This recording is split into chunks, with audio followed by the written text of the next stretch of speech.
રોકનો સંગ નહીં કરતી મળદની માતા છે.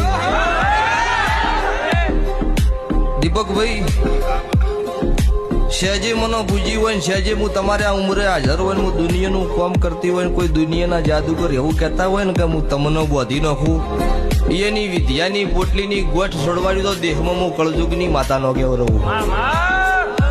તે 50 લાખની ગાડી લાવી હોય ડ્રાઈવર નો શું કરવાની? અત્યારે શીકુરામ નહીં ખગડતું? રોકનો સંગ નહીં કરતી મળદની માતા છે. દીપકભાઈ, સહેજે મને પૂજી હોય ને સહેજે હું તમારે આ ઉંમરે હાજર હોય ને હું દુનિયાનું કામ કરતી હોય ને કોઈ દુનિયાના જાદુગર એવું કહેતા હોય ને કે હું તમને બોધી નાખું, એની વિદ્યાની પોટલીની ગોઠ છોડવાડી તો દેહમાં હું કળજુગની માતાનો કેવો રહું. તે 50 લાખની ગાડી લાવી હોય ડ્રાઈવર નો શું કરવાની? અત્યારે શીકુરામ નહીં ખગડતું?